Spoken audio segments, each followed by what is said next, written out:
Olympic cycling champion Sir Chris Hoy continues to use his platform to inspire others as he lives with terminal prostate cancer.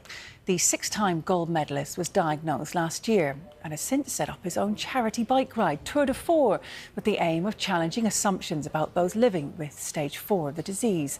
Jo Wilson, who overcame a cancer diagnosis herself, went to meet him. It didn't happen overnight, and it takes a long time. You have to process it. You can't just kind of go, oh, well, you know, life goes on. You have to go through that grieving process of, this is the life that I thought I was going to have is going to be very different now. It's not, you know, your life changes route and changes tack very, very suddenly.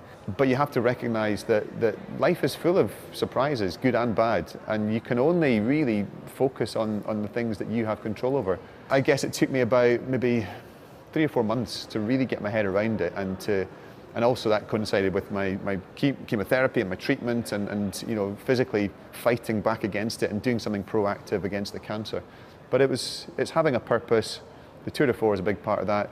Leaning on your family and your friends, the support network around you, and recognising that you're not alone. You're an Olympian, so this might be a bit of a silly question, but have you ever doubted your resilience in all of this? And what would you say to anyone that is perhaps newly diagnosed, going through something similar, that is really doubting that resilience that they need to have right now? I think we're all capable of, you know, being resilient. As humans, we are. And I think you only find your strength when you're challenged and you face these big challenges in life. And luckily, I faced challenges that really were trivial. And you know, riding bikes in anti-clockwise circles isn't life and death, but you build that resilience through experience in sport, and sport teaches us all really important lessons.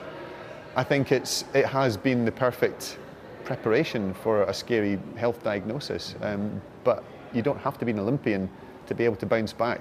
You just have to recognise that you have the strength within you. It's just finding that and accessing it, and not being afraid to be vulnerable and to lean on the people around you when that time comes, but recognise that it's not a linear, smooth process. There's days where you're up, there's days when you're down. When you're down, lean on those around you, and when you're up, support those around you who need it. So I think you learn that over time. I see it's a privilege to be able to have a platform to talk about it and to spread the message that, you know, it's so easy if you can just be on the front foot. If you can go and you know, for prostate cancer in particular, find out if you have a high risk. If you have a high risk, go to your GP, get a PSA blood test, and take it from there, because a lot of cancers are very treatable, but only if you catch them soon enough.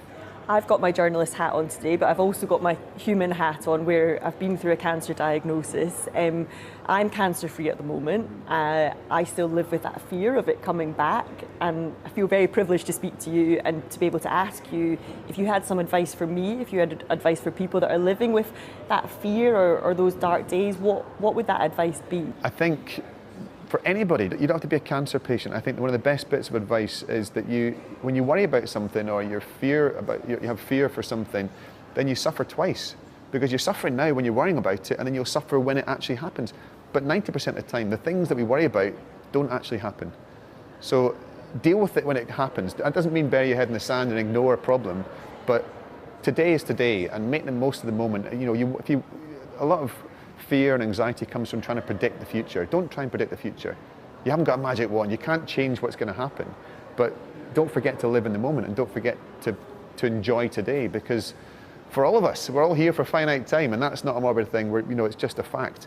So make the most of today, because that's all any of us have.